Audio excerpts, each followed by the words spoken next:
dices que sí.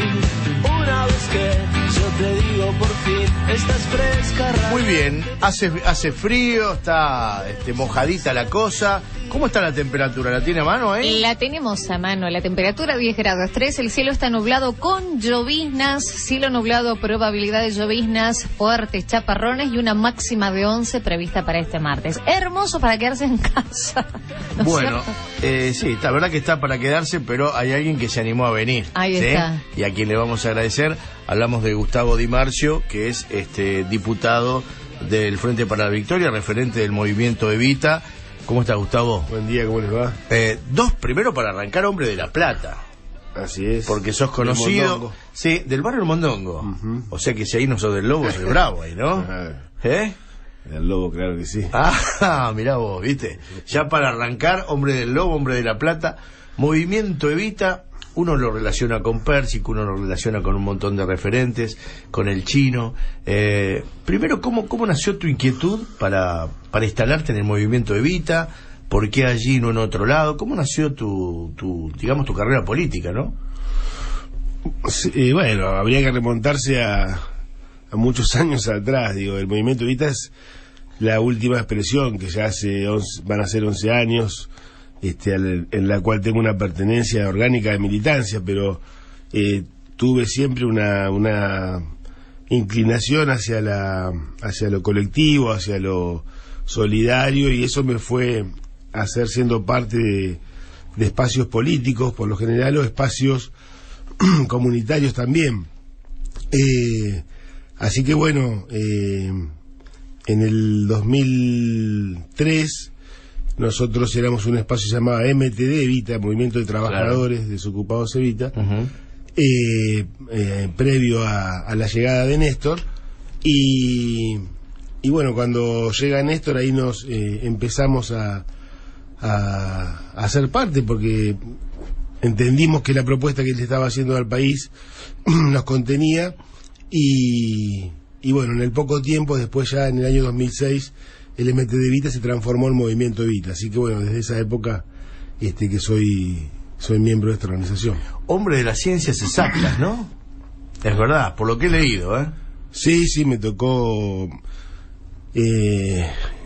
ser estudiante de química primero en el Albert Thomas y después en la Facultad de Ciencias Exactas también de aquí de La Plata. Digo, ciencias exactas, uno imagina que vas para otro lado y sin embargo te fuiste para el lado humano, la cuestión humanística, digo. Sí. ¿De dónde nació? Digo, por una cuestión, viste que siempre el militante nace y se expresa en la calle por lo general por algún motivo en particular, porque te llegó algo, porque te movilizó algo. ¿Qué fue lo primero que te movilizó para empezar a luchar por los que menos tienen? Mirá, seguramente había algo ya en mí, pero si uno vuelve para atrás en el tiempo, también es cierto que tuve una formación cristiana muy fuerte, con una participación en la iglesia, y en ese momento había una corriente de lo que se llamaban los curas por la opción de los pobres, o cristianismo de revolución, y seguramente esa ascendencia, cuando en esos primeros años me marcaron a fuego, ¿no? Así que desde allí, de ese compromiso cristiano, centralmente en los valores, ¿no? Del amor, de la solidaridad, después eso se conjugó con la política, porque la política es la herramienta que tienen los pueblos para transformar su vida cotidiana. O sea, todo es política, todo lo que nos pasa alrededor de nuestras vidas tiene que ver con la política, porque formamos parte de una sociedad que está organizada en un Estado que tiene poderes legislativo, ejecutivo, judicial, y que son los que rigen nuestra vida. Entonces, la política es la herramienta que transforma esa vida de nosotros. Entonces, bueno, esa conjunción de esa participación primera, como te decía, a partir de la iglesia, después encontró en la política la manera de transformar esa injusticia que uno veía y sentía, ¿no es cierto?, y que le dolía. Fui a los orígenes porque, bueno, había leído, entre otras cosas, esto que tiene que ver con con la Iglesia, con algo que hoy tan de boga, ¿no? Claro, hoy todos se abrazan al Papa Francisco, digo. Vos que naciste desde esos orígenes, porque en realidad naciste y nos estás contando que te fuiste abrazando la política a través de eso. ¿Qué sentís vos cuando hay gente que realmente siente, desde el catolicismo, desde el Papa Francisco, ese mensaje, y hay otros que se cuelgan desde la política para ver si una foto lo puede de alguna manera catapultar a tener cierto liderazgo? Bueno, esto ha existido siempre, digo, ¿no? También suceden estas cosas. Lo importante, me parece, es el mensaje del Papa Francisco y sumar voluntades atrás de esos conceptos básicos que él está planteando, no solo para la Argentina, sino también como un modelo que tiene que ver con el mundo actual, el capitalismo actual, que es el sistema económico, si queremos, que ha triunfado y que se ha potenciado y que hoy prácticamente podríamos decir que no en todo, pero sí en casi todo el planeta es el sistema económico que predomina. Y él hace una crítica muy fuerte a ese sistema capitalista, porque lo plantea que se lleva puesto no solo la humanidad, sino que se lleva puesto el planeta. Uh-huh. Y a partir de eso empieza a construir una verdad que hay que detener eso, ¿no es cierto? Hay que poner al hombre nuevamente en el centro de la escena y no al dinero. Uh-huh. Porque eso nos lleva indudablemente a la destrucción de nuestra civilización y después a una situación donde el medio ambiente aparece realmente sí como algo que va a hacer explosión, en términos de que no hay manera de seguir consumiendo y dañando a nuestra madre tierra. Así que lo importante me parece que tomemos conciencia, más allá de la foto, ¿no?, que se pueda sacar alguno con algún interés mezquino. Lo importante es si se difunde y profundiza y se nos hace carne esto que está planteando el Papa Francisco, que centralmente lo plantea donde nosotros lo tomamos, ¿no? La idea de tierra, techo y trabajo. Claro. ¿No? Como uno de los grandes temas de la humanidad de este momento a resolver, porque no puede ser que haya millones y millones y millones de personas que no tienen tierra, techo y trabajo, y cada vez se vaya reduciendo en pocas manos la riqueza, ¿no? O sea, esa asimetría debe corregirse, y él plantea que eso es una de las tareas centrales. Gustavo, ¿qué sentís hoy? Después ya nos vamos a meter en cuestiones políticas, tenemos 2 bloques largos como para charlar, y la verdad que antes de meterme en esas cuestiones políticas quería engancharme a esto que estabas diciendo, ¿no? Tierra, techo y trabajo, barrio El Mondongo. Cuando hoy volvés, cuando te toca volver a los orígenes, después de todo lo que ha pasado, ves este presente. ¿Cómo te choca? ¿Qué es lo que sentís? Bueno, ahí, si hablamos de la actualidad, de la coyuntura actual, hoy la situación es de tristeza, ¿no? Porque uno empieza a ver en los rostros de nuestros vecinos, ¿no?, del barrio, los ve inclusive en sus propios viejos, ¿no? Sí. Una situación de duda, de incertidumbre, de decir esto va mal, esto está mal, empiezan a pensar si pagan el servicio o compran el domingo algo para poner en la olla más rico.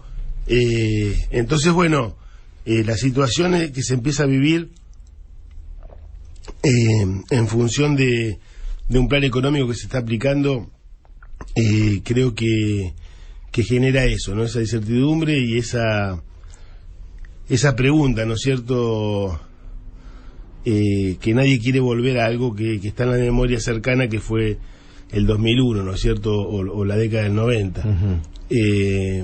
Porque, bueno, todos tenemos una memoria también de que la Argentina fue un país industrial, que tuvo pleno empleo, que tuvo montones de situaciones que se podía construir un país para las grandes mayorías, y después se terminó en una situación muy delicada, y eso hace que estos pocos meses de ver cómo se están moviendo las variables económicas y cómo se está impactando en los sectores populares, de generar esta incertidumbre que te digo que es preocupante, porque es lo que después viene, es el miedo de eso. Claro. ¿No? El miedo a, si tenés laburo, a perderlo, a no pelear porque decís, bueno, prefiero tener laburo a que, bueno, que el sueldo sea bajo. O sea, esas cosas son las que van deteriorando el tejido social, van deteriorando la pelea, la esperanza, y cuando uno baja los brazos ya es muy difícil después detener toda esa andanada que se viene. Entonces, estamos en ese primer periodo, ¿no? Donde la gente está, y los vecinos se están poniendo en alerta porque algo no está bien. Ahora nos vamos a meter en la coyuntura política, y te voy a dejar pendiente una pregunta. ¿Por qué llegamos a esto? Después de la pausa nos metemos de lleno en lo que fue la derrota, y ustedes que han sido un pilar, sin duda alguna, porque el movimiento Evita ha sido un pilar de lo que ha sido el modelo de estos últimos 12 años, también deben tener seguramente, ¿no?, una incertidumbre, pero a la vez respuestas de por qué se ha llegado a que hoy tus viejos y los míos estén en esta situación de miedo, ¿no?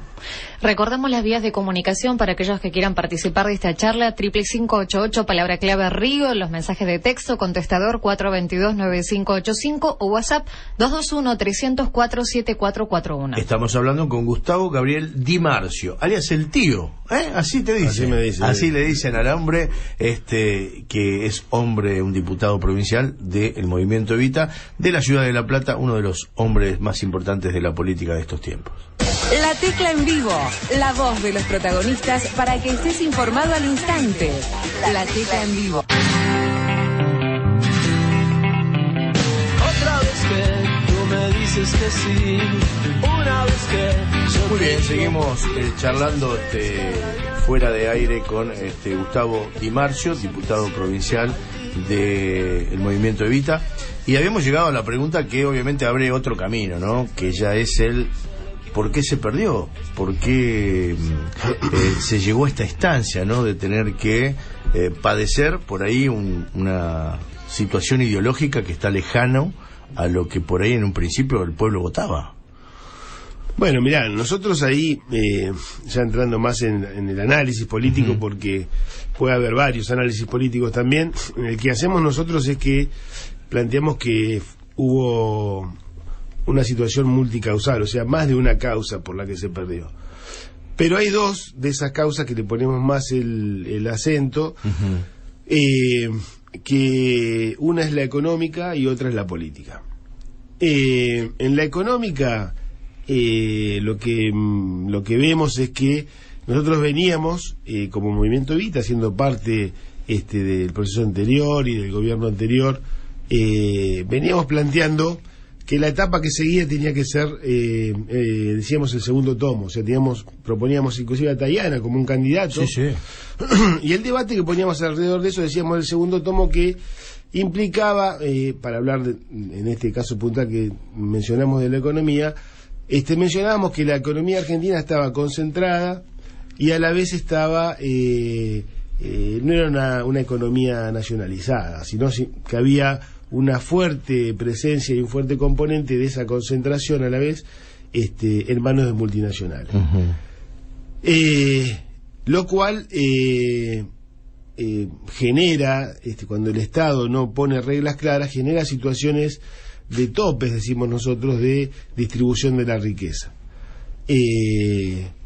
Entonces, bueno, a partir de eso decíamos que había que generar todo un debate alrededor de cómo terminábamos de producir en Argentina la industrialización, la sustitución de importaciones, y eso a la vez iba de la mano con dos cuestiones. Una, el desarrollo de las economías regionales, y la otra,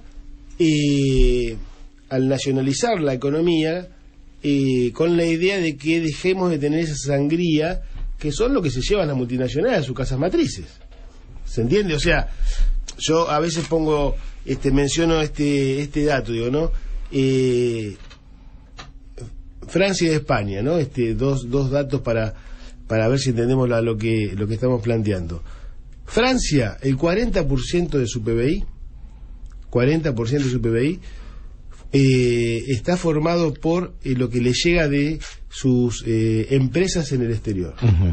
O inclusive territorios que todavía tienen, ¿no es cierto? Porque fueron países que tuvieron muchas colonias, ¿no? Entonces todavía tienen... van recibiendo de ahí. Van recibiendo el 40%. España el 30%. Estamos hablando de Telefónica, de las empresas españolas. Importante. Para no hablar, digo, de Estados Unidos, que siempre es el ejemplo que uno toma. Entonces, en el caso de Argentina también aporta a ese 40, ese 30%, porque estas empresas se llevan lo que producimos los argentinos, se lo llevan ellos para afuera.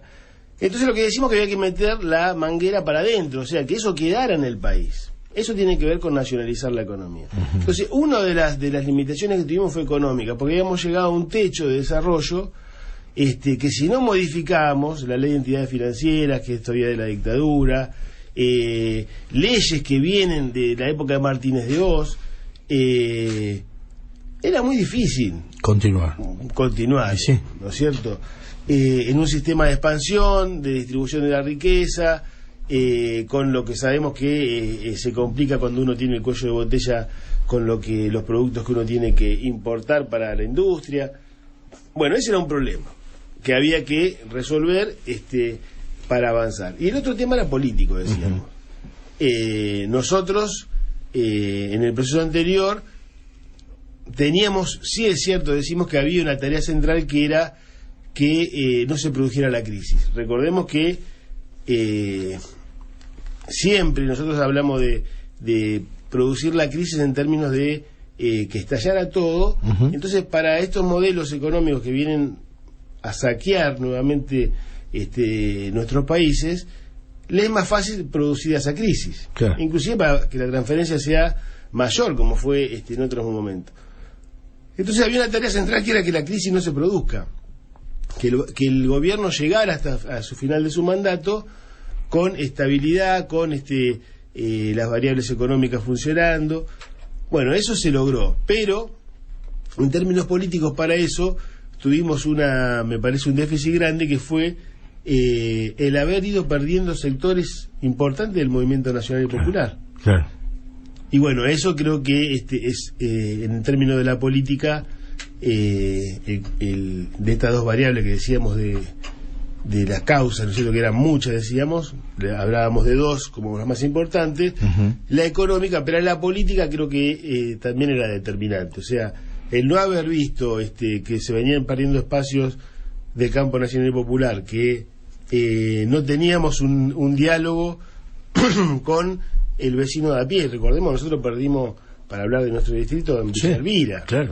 Una cosa insólita. Insólita, o sea, sectores populares votaron un modelo económico que viene por su futuro, por su trabajo, por su salario. Entonces, bueno, evidentemente tenemos que hacernos cargo que también nosotros no comunicamos bien, no habíamos construido una red de organización popular donde este debate se pudiera dar, no hablamos del futuro, no hablábamos de lo que habíamos hecho, y la gente quiere más. Está muy bien, o sea, obvio. Vos antes no te ibas de vacaciones, empezaste a irte a Punta Lara, después te fuiste a San Clemente, y después te querés ir a Mar del Plata, y está muy bien, uno quiere estar mejor, y nosotros no hablamos de eso por ahí, de ir para adelante, hablamos de lo que habíamos hecho, que estaba muy bien, porque uno no puede soñar hacer otras cosas si no no se hubieran hecho lo que se hizo. Totalmente. No te podés ir a Mar del Plata si primero no te fuiste a Punta Lara. Seguro. Bueno, eso también creo que fueron datos que tienen que ver con esa derrota que tuvimos, ¿no? Por ahí ustedes son parte de una situación que uno comparte, porque no tienen un liderazgo, digamos, determinado. Es decir, yo puedo nombrar a Pérsico, puedo nombrar en el caso del Chino Navarro, bueno, vos sos un gran referente, hay muchos referentes dentro de un mismo movimiento. A veces eso también es importante, y no encasillar en una personalidad, ¿no? Que en este caso era Cristina, digo. ¿Por qué? Porque sus actitudes, sus maneras de manejarse, tal vez terminan incidiendo más en un resultado que sus políticas. ¿Se entiende, no? Sí, de todas maneras,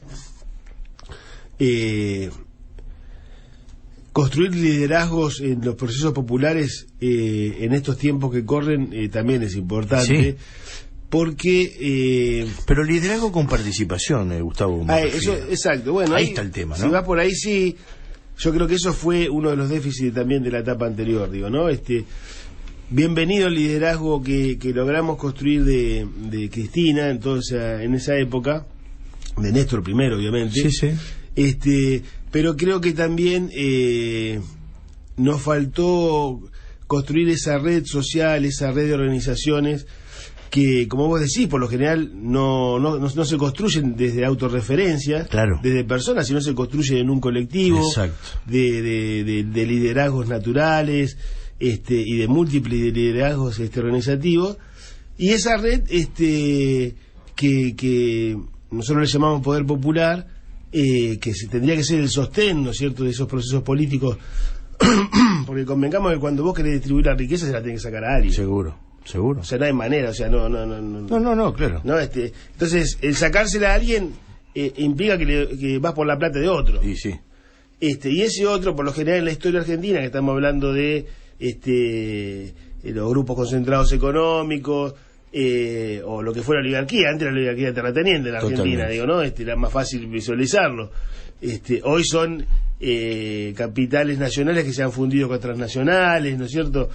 Bueno, eso no van a querer que le saque la platita. Entonces, vos tenés que tener organizado a tu pueblo para decirle, no, mire, nosotros somos el 90%, y ustedes son el 10%, bueno, distribuyamos porque nosotros somos mayoría. Claro.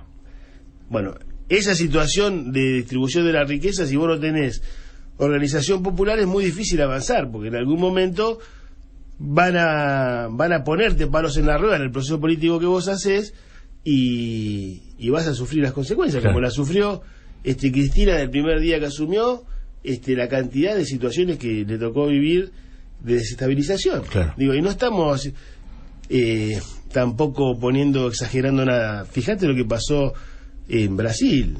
Se llevaron puesta a Dilma, que es Totalmente. la presidenta de la sexta economía del mundo. Totalmente. O sea, Brasil es el sexto país de la economía del mundo. Sin embargo, un entuerto judicial, mediático, se llevó puesto a la presidenta que había sido elegida hacía un año. Entonces, digo, hay esas cosas, después fácticamente existen. Algunas veces dicen, no, bueno, no es tan así, pero sí es así. Sí, a la larga terminan marcando una tendencia, ¿no? Y a nivel latinoamericano ha sido muy evidente también, ¿no? Y hay varios, nosotros nos tocó vivir primero lo de Lugo, ¿no? Paraguay. Sí. Con un golpe en el Senado lo destituyeron. Después Honduras, que también se llevaron a Zelaya puesto. Después, en el caso de Ecuador, a Correa, recordemos esas imágenes cuando una fuerza policial intentó hacerle sacarlo, meterlo preso. Sí. En Bolivia armaron una guerra, se llamó la Guerra de la Media Luna del 2008, para dividir Bolivia en dos, todo el sector del norte, y tuvieron que estar 1 o 2 años trabajando y actuando políticamente para que no pasara eso, que no se dividiera Bolivia en dos partes. Y bueno, y lo de Brasil, que ya es un hecho, ¿no? Que Total. Lo hemos visto por televisión, las barbaridades que pasaron. O sea que eso opera en la realidad. Hay fuerzas políticas, económicas, de todo tipo, que operan en la realidad para que esas cosas pasen. El tema es que los millones de a pie, si vos, justamente por eso lo que decíamos del déficit que vos marcabas, que estoy de acuerdo, si vos no tenés esa red popular organizada, lo mirás por televisión, y cuando te querés quedar, tenés un gobierno que no es el que vos querías, ni hablar, impuesto de otra manera. Para cerrar este segundo bloque, por ahí hablar del movimiento Evita, ¿hacia dónde? Porque después en el tercer bloque vamos a aprovechar y ya te voy otra vez a poner las pilchas de diputado y vamos a hablar de la actualidad, de la Cámara de Diputados, de lo que se viene. Pero para cerrar este bloque estaría bueno saber, bueno, el movimiento Evita, ¿hacia dónde enfoca? ¿Tiene un liderazgo? ¿Busca un liderazgo? ¿Cuál es la meta que se han trazado para estos tiempos, ¿no? Que son tiempos de reacomodamiento de alguna manera?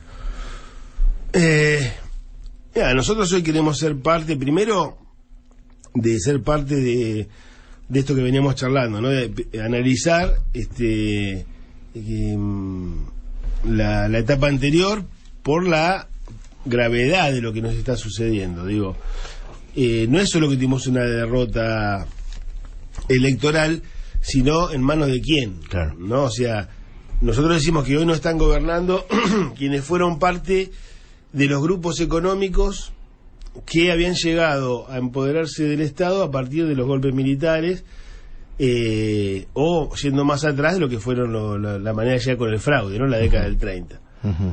Es decir, ha llegado al gobierno un espacio político que no tiene sujeto social, es un espacio nuevo, simplemente con una construcción de mediática de promesas que sonaban muy lindas, ¿no?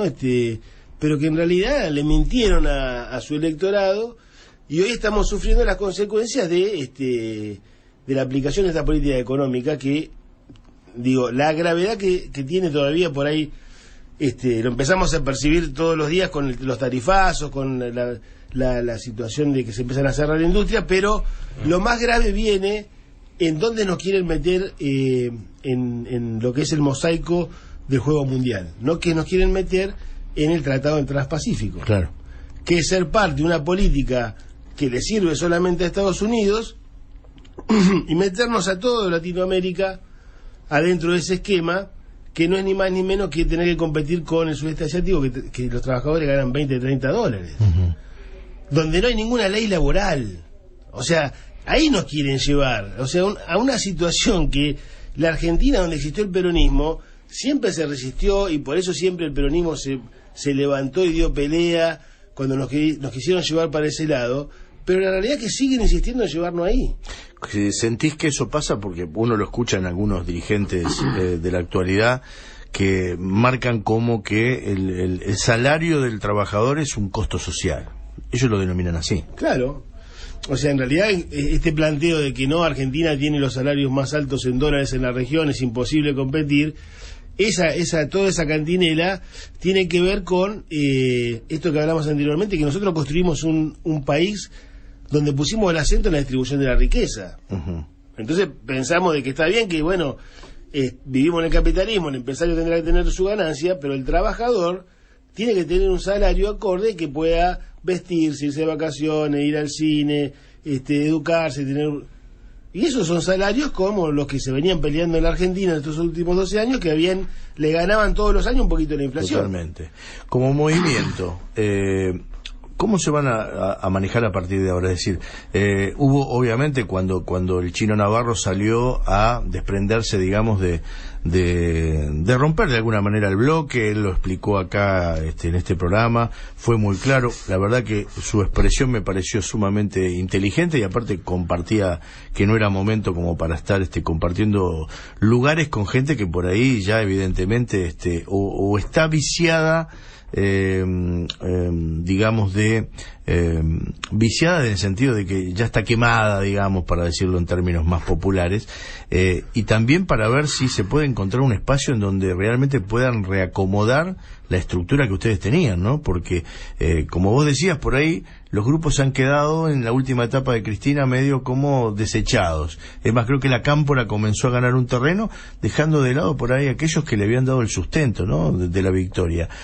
Hoy, ¿por qué lado se reagrupa toda esa estructura que tiene que ver con ustedes y con varios grupos más, ¿no? Bueno, por eso decíamos de lo del debate anterior, ¿no? De que estamos en una etapa del peronismo. Sí. Está en una etapa de debate, está en una etapa de reconfiguración, está en una etapa de todos somos pares, ¿no? O sea, acá hoy nos encontramos todos en el llano y cada uno vale por lo que construye, claro, todos los días. Se acabaron estas cuestiones de la foto, del personaje, no se conduce más, claro, hoy en el peronismo, en la derrota. Entonces, lo que está abierto es un proceso que tiene un tiempo corto también para decirlo, porque nosotros lo estratégico es el año que viene ganarle a este modelo económico y empezar otra vez a discutir, seguro, de nuevo, pero de un piso más alto, diferente al del 2001 también, claro, ¿no? Claro. Entonces hoy en el peronismo hay un debate, y en ese debate, como somos pares, todos aportamos nuestra verdad relativa. Y bueno, esa verdad relativa la queremos hacer valer. Y si hay otra verdad relativa superadora, bueno, tendrá que convencernos. Ahora, nosotros no nos vamos a callar ningún debate, ni dejar de decir lo que hay que decir, como movimiento Evita del peronismo, porque somos conscientes, primero, que tuvimos esa derrota, y después esto que decíamos, dónde estamos hoy y la posibilidad de que Argentina termine en el abismo si no paramos esto. Y desde ahí es donde decimos, bueno, hay que construir una gran unidad para ganarle a Macri. Ese es el planteo central, porque la idea de que hay que parar esta política económica tiene que ver con pararla en lo electoral. No tenemos otra vía hoy que no sea presentarnos elecciones y ganar con voto. Hay que juntar voto. Para juntar voto, tener una propuesta política a la sociedad que sea ganadora. Bueno, en esa recomposición y en ese reacomodamiento del peronismo, nos consideramos que tenemos un aporte muy importante para hacer. Será tan valioso como el aporte de otros compañeros, pero queremos discutirlo de igual a igual. Te escucho y me acuerdo de mi tío que antes de ayer me decía, hablando de esto del peronismo, muy peronista él, de la tapa de café y demás, hombre grande ya, y me decía, el peronismo se tiene que poner en la línea de largada y que arranquen todo, y ahí se verá, en la cancha se verán los picos, ¿no? Y un poco es esa discusión. Bueno, hay reacomodamientos, hay espacios que se van con afinidades. Nosotros recordemos que el peronismo es un espacio muy amplio de diversos sectores, sí, ¿no es cierto? Y de diversos intereses, digo, ¿no? Justamente por eso es un movimiento también. Bueno, dentro de esos intereses nosotros sabemos que históricamente también hay corrientes, ¿no? Corrientes de pensamiento, como estuvo la corriente de John William Cook, como hubo corrientes más conservadoras, como hubo corrientes más reformistas. Bueno, nosotros queremos dar el debate dentro del peronismo sabiendo que la riqueza que tiene esas expresiones, esas corrientes que conviven dentro del peronismo, para que el aporte que nosotros queremos hacer sea tenido en cuenta. Y bueno, en eso vamos a discutir con todo lo que haya a discutir. Lo que no perdemos de vista es que hay que construir unidad, eso sí. Se llama Gustavo Gabriel Di Marcio, hombre fuerte del movimiento Evita, diputado provincial, con quien vamos a seguir charlando. ¿Vías de comunicación?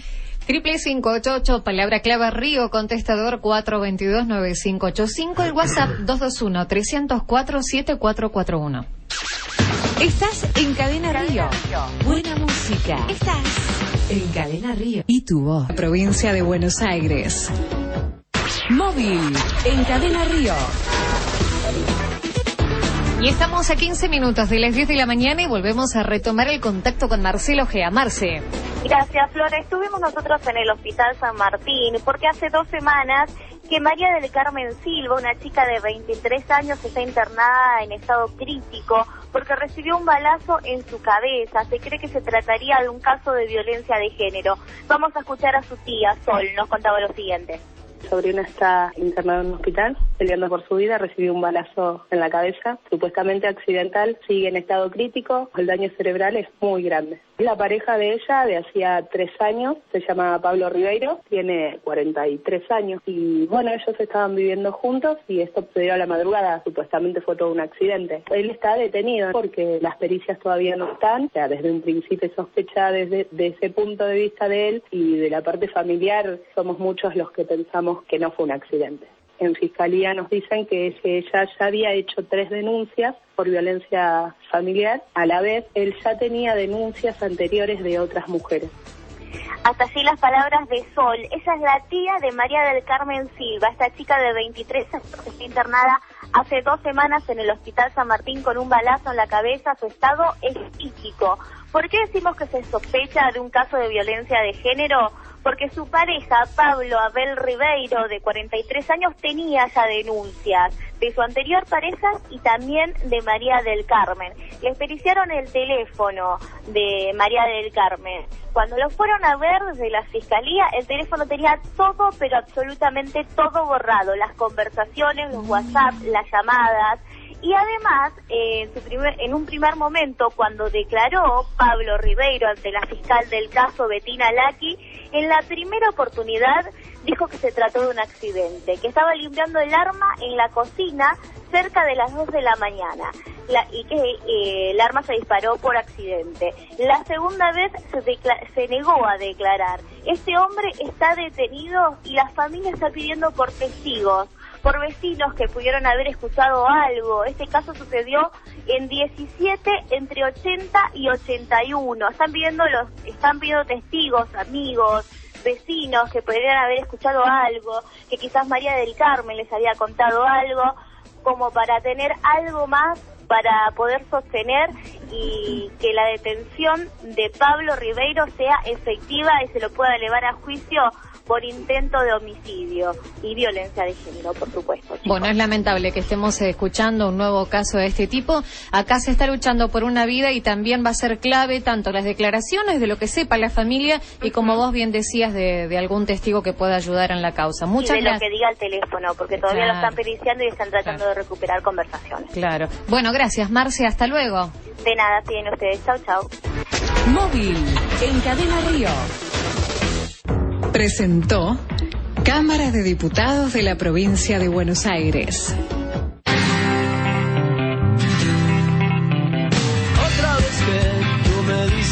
Muy bien, y vamos a ir cerrando el tercer bloque con Gustavo Gabriel Di Marcio, hombre del Movimiento Evita, diputado provincial.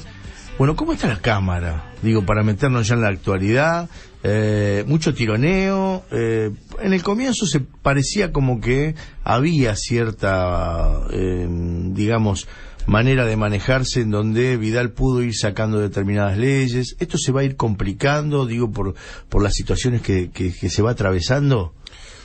Sí, en principio recordemos que hubo un acuerdo entre el Frente Renovador y el Ejecutivo y Cambiemos, lo cual eso facilitó, ¿no? Facilitó, claro, que varias leyes que pedían desde el Ejecutivo se fueran dando. Yo creo que eso hoy empezó a modificarse, o sea, esa situación hoy, a partir ya de lo que es imposible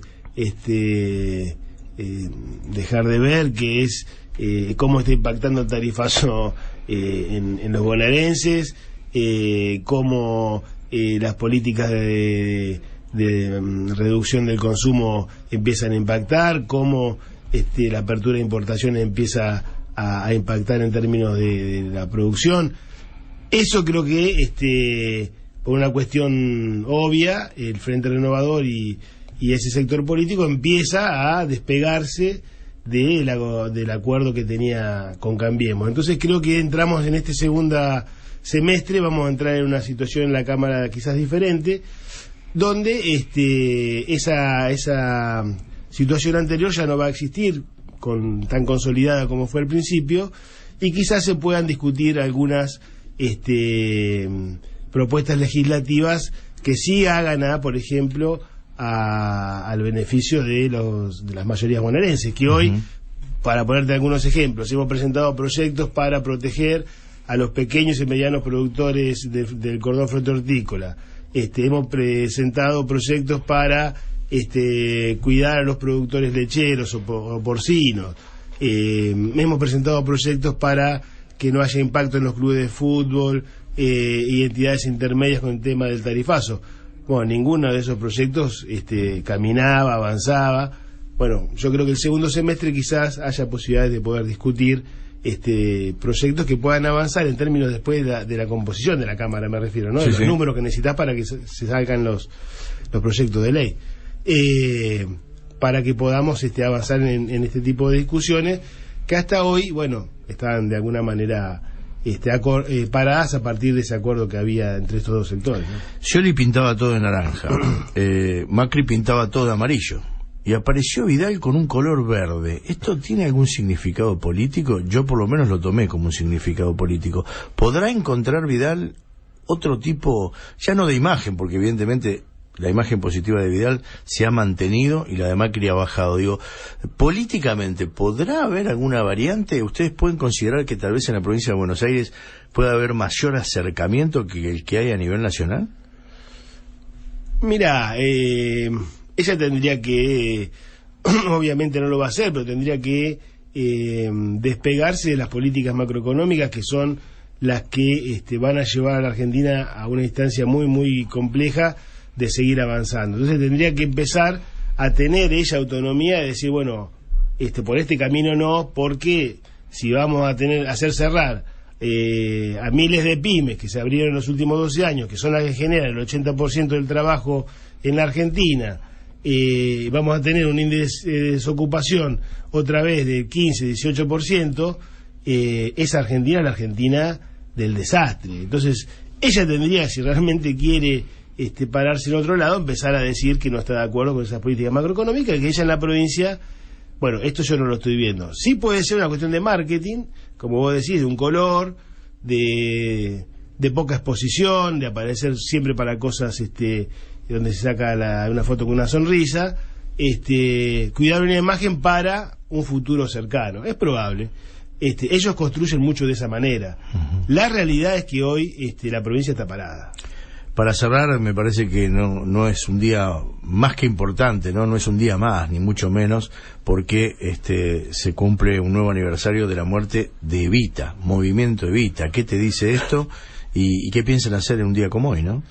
Sí, para nosotros, obviamente, la banderada de los humildes, el recuerdo permanente hacia esa mujer que ya es una mujer de Latinoamérica y del mundo, digo, ¿no? Por cuando a medida que se fue conociendo su obra, digo que de lo que hizo ella por la mujer primero y después por los más humildes de los trabajadores, digo, creo que la puso en un lugar, digo, de la historia universal, ¿no? Y bueno, hoy era recordarla, vamos a hacer ollas populares en todo el país para recordarla y a la vez para siempre plantear este mensaje que ella nos dejó, que nos decía, yo sé que ustedes recogerán mi nombre y lo llevarán como bandera a la victoria, ¿no? Aunque deje jirones de mi vida. Y la tarea de todo militante, de todo peronista, de todo cristiano, de todo es esta idea del amor, ¿no? Entonces, Evita es eso, era el amor para nosotros. Y llevar la bandera a la victoria tiene que ver con ese mensaje que ella nos propuso, y la victoria es la justicia social, digo, es eso, digo, no es la felicidad de nuestro pueblo, es la igualdad de oportunidades. Así que bueno, para eso militamos, para eso construimos, no desde las ambiciones personales, digo, desde un sueño colectivo. Y ahí estamos y ahí vamos, y creemos de que es posible volver a tener en la Argentina una propuesta política que discuta desde este lugar y no desde el mercado, no desde el dinero, no desde la ganancia, ¿no? Que es lo que hoy suena todo el tiempo, tan vacío a veces que uno escucha a esos economistas, cuando nos olvidamos de que para qué hacemos todo eso si no pensamos en el hombre, ¿no? En tu mamá, en mi papá, en mi hermana, en el vecino, o sea, ese es el sujeto para el cual tenemos que hacer la política. Que digo, lo otro, a donde nos ha ido llevando este mundo, justamente es eso, el egoísmo, ¿no? O sea, y creo que bueno, estamos construyendo otra cosa y queremos que es posible hacerlo. La verdad que fue un placer recibirte, muy claro en tus conceptos, gracias por haber venido y obviamente la radio a tu disposición, ¿sí? Gracias a ustedes, la verdad que también me sentí muy cómodo y bueno, los felicito también por el programa. Bueno, muy amable. Gustavo Di Marcio, hombre fuerte del Movimiento Evita, un día muy particular, nada es casual en la vida, es un día muy importante y en este caso, qué mejor que tener a alguien del Movimiento Evita para homenajear, ni más ni menos que a la líder de los humildes. La Tecla en vivo, la voz de los protagonistas para que estés informado al instante. La Tecla